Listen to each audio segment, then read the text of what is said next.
आगे बढ़ने वाले हैं थर्मोडायनेमिक। कल हमने थर्मोडायनेमिक का बेसिक देखा। बेसिक आप लोगों ने बहुत अच्छे से समझा होगा। जो आज वीडियो में नए हैं वो प्रीवियस थर्मोडायनेमिक का चैप्टर फर्स्ट देख सकते हैं, फर्स्ट पार्ट देख सकते हैं, जिसमें आप लोग को थर्मोडायनेमिक क्या है, थर्मोडायनेमिक में हम क्या चीजें पढ़ते हैं, साथ ही साथ सिस्टम क्या होते हैं, इक्विलिब्रियम क्या होती है, प्रोसेस क्या होती है, सारी जानकारी उससे मिल जाएंगे। हम आते हैं आगे बढ़ते हैं। तो सबसे पहले हम देख रहे हैं आज इंडिकेटर डायग्राम। कल हमने थर्मोडायनेमिक में बहुत अच्छा एक लिंक बनाया हुआ था जो शायद बहुत सारे लोगों को बहुत अच्छा लगा। क्या था? थर्मोडायनेमिक का जीरोथ लॉ ऑफ थर्मोडायनेमिक या ऊष्मागतिकी का सोनेवा नियम, जो कि हमने बहुत ही शानदार तरीके से बताया था। एक लंच बॉक्स में दाल चावल और रसगुल्ले के फॉर्म में बताया हुआ था। आप लोग वीडियो देखिएगा, ठीक है। आज हम स्टार्ट कर रहे हैं indicator diagram. Indicator diagram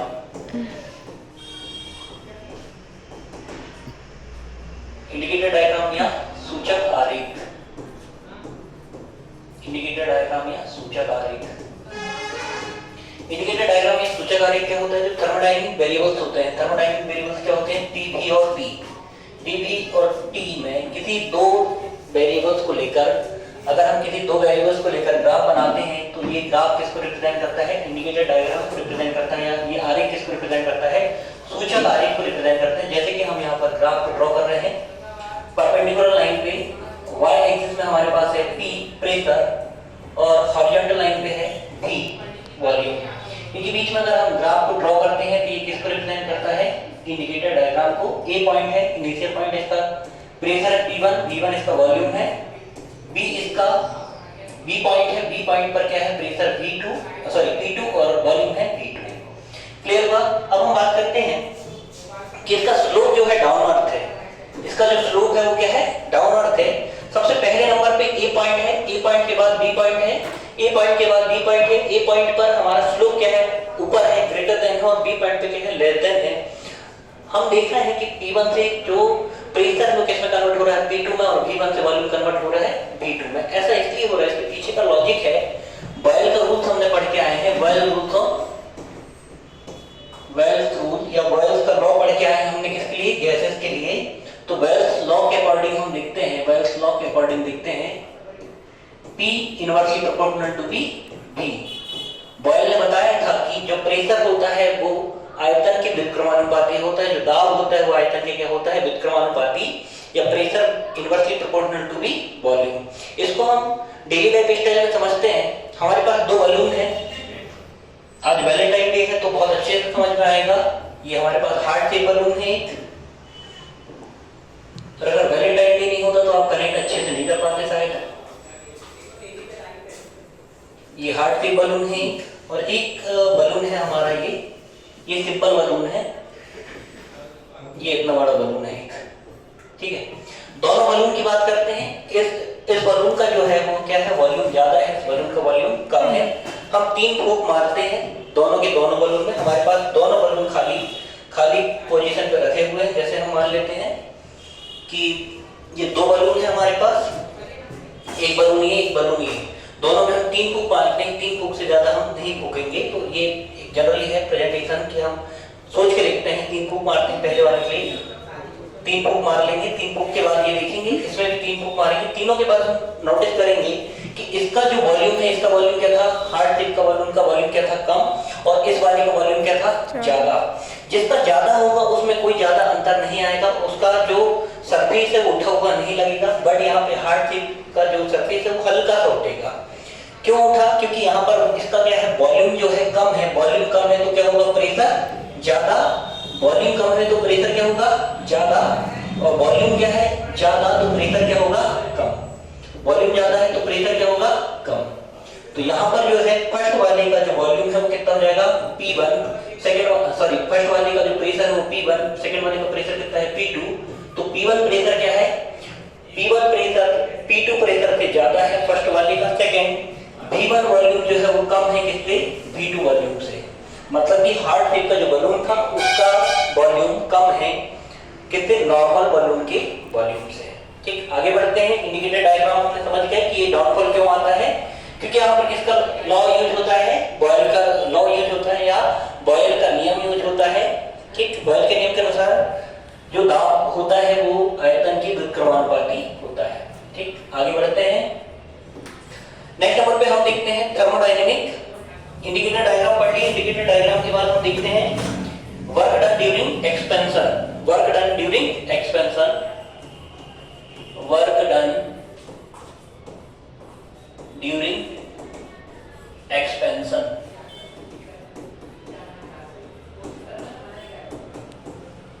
work done during expansion, सबसे पहले हम एक सिलेंड्रिकल फॉर्म में कंटेनर लेते हैं। कंटेनर है, इसमें गैस भरी हुई है।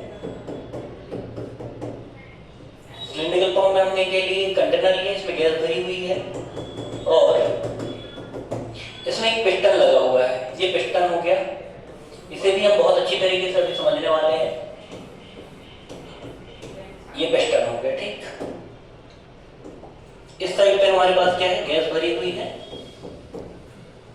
यहां पर जो चेंज आया है वो चेंज कितना हो गया, dx, और इस तरफ है हमारा पिस्टन।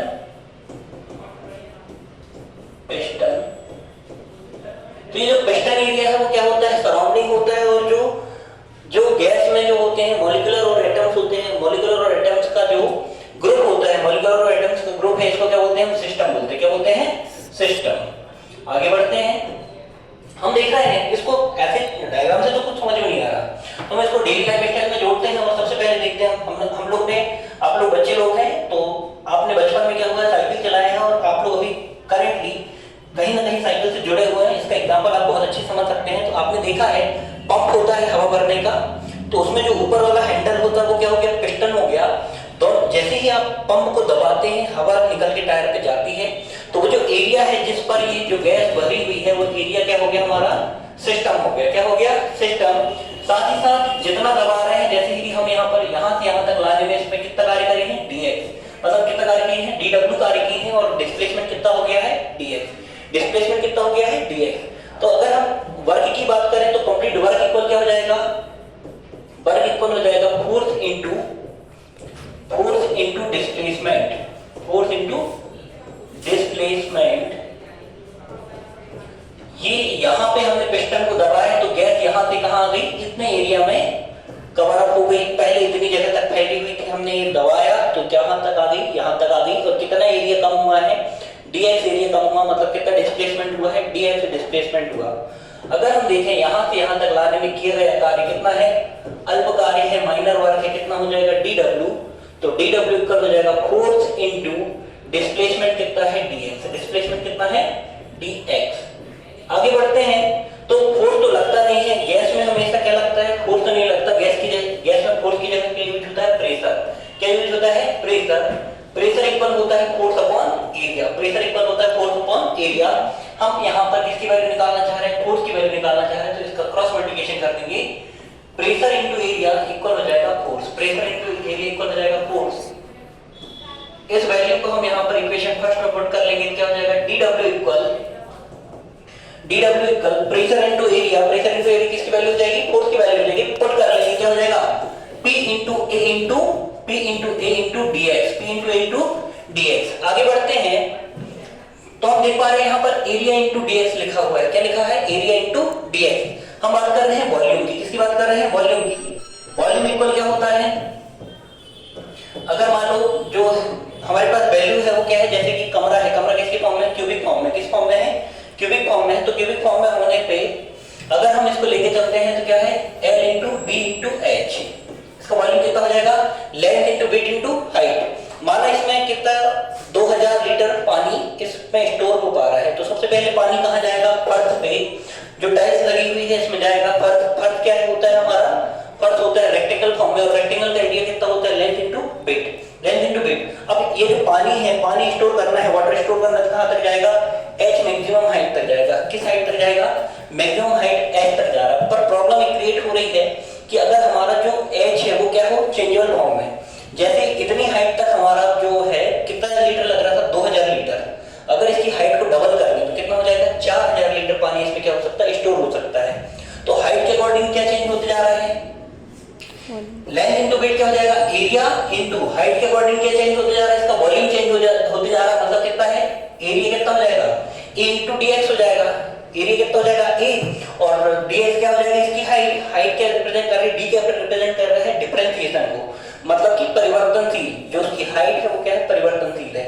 अगर हाइट को बढ़ाने के बजाय घटा दें, आधी कर दें, जैसे ये कमरा था, इस कमरे पे क्या कर दें, इसकी हाइट को हाफ कर दें, तो क्या हो जाएगा, जहां पर 2000 लीटर पानी स्टोर हो पा रहा था वहां पे कितना होगा, मात्र 1000 लीटर पानी स्टोर हो पाएगा। इस वजह से क्या है, इसका वॉल्यूम क्या हो रहा है, हाइट के अकॉर्डिंग चेंज हो रहा है, इसलिए क्या हो जाएगा, चेंजेबल फॉर्म में dv equal a into dx। इस वैल्यू को हम इस इक्वेशन 2 में पुट कर लेंगे और क्या हो जाएगा, dw equal p into dv। ये क्या आ गया, माइनर वर्क आ गया या फिर अल्प कार्य आ गया, यहां से यहां तक ले जाने में किया गया कार्य। अगर संपूर्ण कार्य करवाना है तो हम क्या करते हैं, हमेशा dw इक्वल कितना है, p dv। अगर कंप्लीट वर्क करवाना है तो कंप्लीट वर्क के लिए, टोटल वर्क के लिए क्या करना पड़ता है, दोनों साइड कैसे कर देंगे, इंटीग्रेशन कर देंगे। क्या कर देंगे, इंटीग्रेशन।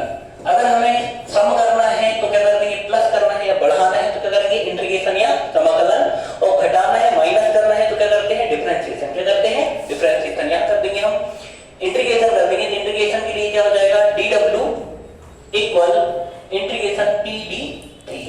लिमिट हो जाएगी v1 वॉल्यूम से v2 वॉल्यूम, v1 वॉल्यूम से v2 वॉल्यूम। इसके आगे सॉल्व नहीं होगा, इसके आगे हम चाहें तो सिर्फ dw का जो है टोटल कितना हो जाएगा, w इक्वल हो जाएगा integration v1 to v2 p dt। इसके आगे सॉल्व नहीं होगा क्योंकि हमें पता है थर्मोडायनामिक इक्वेशन क्या होती है, pv इक्वल RT। अगर इनमें से, अगर इसमें हम t की वैल्यू निकालना चाहें तो क्या हो जाती है, RT/v। अगर उनमें से क्या हो जाएगा, कोई भी चेंजेबल फॉर्म में नहीं है तो सॉल्व नहीं हो सकता। इस वजह से यहाँ पर आके हम क्या कर देते हैं, रोक लेते हैं। आगे बढ़ते हैं, पहले नंबर पे हम देख रहे हैं आइसोथर्मल प्रोसेस। सबसे पहले नंबर पे देखे हमने आइसोथर्मल प्रोसेस। तो आइसोथर्मल प्रोसेस के लिए देखते हैं हम, आइसोथर्मल प्रोसेस में क्या होता है, टेम्परेचर कांस्टेंट होता है। आइसोथर्मल प्रोसेस में टेम्परेचर कांस्टेंट होता है।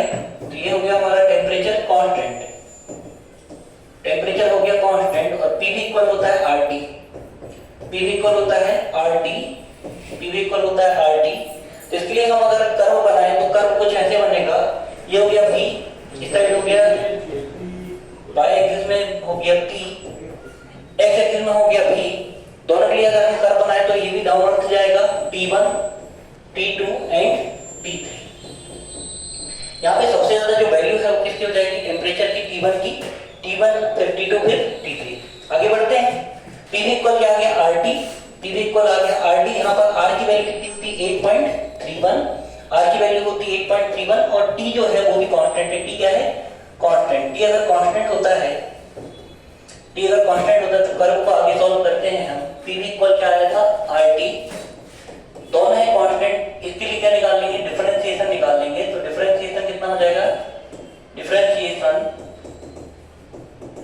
या क्या कर देंगे, अवकलन कर देंगे। कितना हो जाएगा, d/dt pv इक्वल हो जाएगा d/dt RT, d/dt RT। ठीक, यहाँ एक छोटा सा डिफरेंशिएशन फॉर्मूला लगेगा जो कि क्या हो जाएगा, first function multiply by second function का डिफरेंशिएशन का फॉर्मूला लगेगा, जिसको हम यहाँ पर लिख लेते हैं अलग से। डिफरेंशिएशन dp इक्वल हो जाएगा first function multiply by second function का डिफरेंशिएशन होता है, first function multiply by differentiation of second function, differentiation of second function plus second function multiply by differentiation of first function, differentiation of first function. या फिर Hindi medium वालों के लिए आपने formula पढ़ के आए हो अवकलन का, दो फलनों के गुणनफल का अवकलन, पहला फलन गुणित दूसरे का अवकलन धन दूसरा फलन गुणित पहले का अवकलन। ये फॉर्मूला हम यूज करेंगे। और d/dt pv का अगर हम डिफरेंशिएशन निकालें क्या आ जाएगा, pdv प्लस vdp,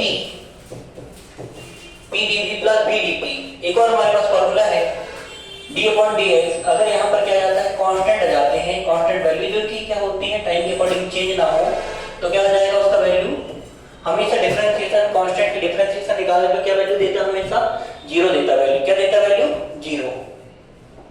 आगे बढ़ते हैं, कांस्टेंट का डिफरेंशिएशन करेंगे तो 0 आया। यहाँ पर r हमारा कांस्टेंट वैल्यू था 8.31, जिसका वैल्यू होता है जो कि क्या है, गैस कांस्टेंट है। आगे बढ़ते हैं, टेम्परेचर कांस्टेंट था क्योंकि हम कौन सी प्रोसेस निकाल रहे हैं, आइसोथर्मल प्रोसेस। आगे बढ़ते हैं, PdV प्लस VdP इक्वल हो जाएगा 0, क्योंकि d/dt कांस्टेंट का वैल्यू कितना हो जाएगा, 0। साइड चेंज करवा देंगे यहाँ पर, तो PdV प्लस VdP था, साइड चेंज करेगा तो माइनस में कन्वर्ट हो जाएगा, माइनस VdP। आगे बढ़ते हैं, अगर dP की साइड dV को लेकर आए तो क्या हो जाएगा, dP/dV इक्वल हो जाएगा माइनस का P/V, माइनस का P/V। तो आइसोथर्मल कर्व में जो रिलेशन है वो क्या आ गया, dP/dV इक्वल होता है माइनस P/V। अगर हम कंप्लीट वर्क निकालें, कंप्लीट वर्क निकालने के इसके लिए आइसोथर्मल प्रोसेस के लिए कंप्लीट वर्क किसके लिए निकाल रहे हैं हम, आइसोथर्मल प्रोसेस के लिए। तो आइसोथर्मल प्रोसेस के लिए या समतापी प्रक्रम के लिए क्या निकाल रहे हैं, संपूर्ण कार्य निकाल रहे हैं। तब की कंडीशन हम देखते हैं, W इक्वल होता है integration V1 to V2 PdV, integration V1 to V2 PdV। अब यहां पर हम जानते हैं जो गैस इक्वेशन होती है, PV इक्वल होता है RT। आइसोथर्मल प्रोसेस है तो P क्या हो जाएगा, यहां पर कांस्टेंट, T होगा कांस्टेंट। अगर T कांस्टेंट है, R भी कांस्टेंट है, तो हम P की वैल्यू निकाल लेंगे। P इक्वल क्या हो जाएगा, RT/V। P इक्वल RT/V है, इसको हम वैल्यू पुट कर लेंगे इक्वेशन फर्स्ट में, और इक्वेशन फर्स्ट में वैल्यू पुट करने पर W इक्वल हो जाएगा, W equal integration V1 to V2, PdV की वैल्यू पुट कर लेंगे RT/V, कितना हो जाएगा, RT/V इंटू dV। RT जो है कांस्टेंट है, RT अगर कांस्टेंट है तो RT आ जाएगा बाहर, क्योंकि कांस्टेंट का इंटीग्रेशन नहीं होता। अगर कांस्टेंट का इंटीग्रेशन नहीं होता तो RT बाहर आ गया, बच जाएगा अंदर पे V1 to V2 1/V dV। आपको पता है 1/x integration 1/x dx equal होता है log x। ये इंटीग्रेशन का फॉर्मूला आपने पढ़ के आए हैं, ठीक। तो डायरेक्ट हम यूज कर लेंगे RT into log V। ये आ कहां से गया, 1/V dV का अगर हम इंटीग्रेशन करें तो क्या मिल जाएगा हमको, log V मिल जाएगा। और log V मिल गया, लिमिट क्या है, लोअर लिमिट है V1 और अपर लिमिट है V2। सबसे पहले हम वैल्यू पुट करते हैं, अपर लिमिट वैल्यू पुट करते हैं तो अपर लिमिट कितनी हो जाएगी, log V2। फिर लोअर लिमिट की वैल्यू को पुट करेंगे तो माइनस का साइन के साथ क्या जाएगा, log V1। आगे बढ़ते हैं, ये यहां पर सॉल्व हो गया, किसकी वैल्यू है, W की वैल्यू। और आगे सॉल्व करेंगे तो और आगे सॉल्व करने पे देखते हैं हम सबसे पहले देखते हैं W इक्वल आया है RT log V2 minus log V1। तो हम जानते हैं, बेसिकली हमने 8, 9, 10 क्लास तक ट्रिग्नोमेट्री फॉर्मूले पढ़ के आए हैं, और ट्रिग्नोमेट्री फॉर्मूले के अकॉर्डिंग लॉगरिथम के फॉर्मूले के according log m minus log n equal होता है log m/n। log m minus log n equal होता है log m/n। इसका हम यूज करेंगे और इसको हम क्या पुट कर सकते हैं, W equal RT into log V2/V1। इसको लिख सकते हैं हम log V2/V1। ये क्वेश्चन हम चाहें तो यहाँ पर इसका ये फाइनल रिजल्ट हो सकता है, बट हम एक बेसिक सी नोट्स को याद रखते हैं कि अगर हम लॉग टेबल को देखें तो लॉग टेबल कभी भी ई बेस में नहीं होती। ई बेस में नहीं होती तो वो किस में होती है, log 10 की बेस में। जैसे हम बोलते हैं log 2 की वैल्यू बोलते हैं कितनी होती है, 0.3010 होती है log 2 की वैल्यू। अगर ये log 2 की वैल्यू 0.3010 होती है तो यहाँ पर बेस में हमेशा कितना होता है, 10 होता है। हमें क्या मिलती है, हमेशा जो टेबल मिलती है वो कौन सी बेस की मिलती है, 10 बेस की मिलती है, ठीक। तो इसको चेंज करना है, अगर हम नॉर्मल चेंज करने की देखें तो चेंज कैसे होता है, अगर मान लो log क्या लिखा है, बेस में e लिखा है, x है, बेस में e लिखा है और x है, इसको चेंज करना है किसमें, बेस चेंज करना है तो किसका मल्टीपल करना पड़ता है, 2.303 का मल्टीपल कर देने से क्या हो जाता है, ये बेस में क्या आ जाता है, 10। बेस चेंज हो जाते हैं और बेस में क्या आ जाता है, 10 आ जाता है। हम इसको चेंज कर देंगे, कितना हो जाएगा, W equal RT into 2.303 RT into 2.303 या 2.303 multiplied by RT into log V2 upon V1, log V2 upon V1।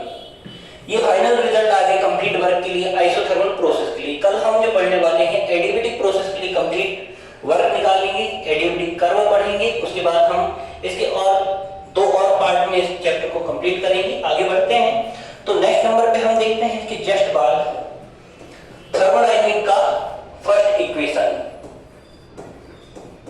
Thermodynamic का फर्स्ट इक्वेशन।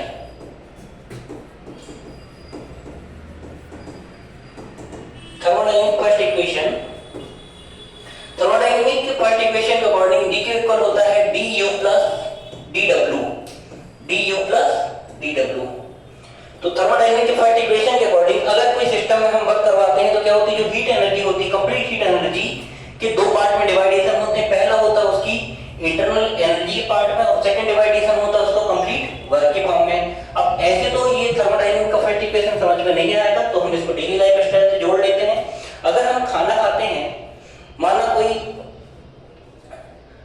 कितनी रोटियां खाता है, 4 रोटी, तो 4 रोटी में जो कैलोरी होती है वो 4 की 4 उसको वर्क करवाने में तो यूज नहीं होती है। अगर उसमें से 3 रोटी का अगर वो किसमें यूज कर रहा है, वर्क करवाने में, कंप्लीट वर्क के लिए, तो 1 रोटी का जो एनर्जी है वो किसके लिए यूज होता है, स्टोरेज के लिए या फिर किसी फॉर्म में उसको चलाने के लिए। ठीक, तो जो इंटरनल एनर्जी यू होती है वो 2 टाइप ऑफ इंटरनल एनर्जी होती है। फर्स्ट नंबर पे पोटेंशियल एनर्जी और सेकंड नंबर पे काइनेटिक एनर्जी। फर्स्ट नंबर पे पोटेंशियल एनर्जी, सेकंड नंबर पे काइनेटिक एनर्जी। अगर वैल्यू जो है वो किसी पोजीशन पे, रेस्ट की पोजीशन पे है तो क्या लगेगी, पोटेंशियल एनर्जी, और अगर मोशन की पोजीशन पे है तो क्या लगेगी, काइनेटिक एनर्जी। कल हम पढ़ने वाले हैं एडियाबेटिक प्रोसेस। एडियाबेटिक प्रोसेस के लिए आज हम एक छोटा सा पार्ट पढ़ के आगे बढ़ते हैं, तो कल पढ़ने में बहुत मजा आने वाला है। सबसे पहले हम देखते हैं एडियाबेटिक प्रोसेस के लिए, एडियाबेटिक प्रोसेस।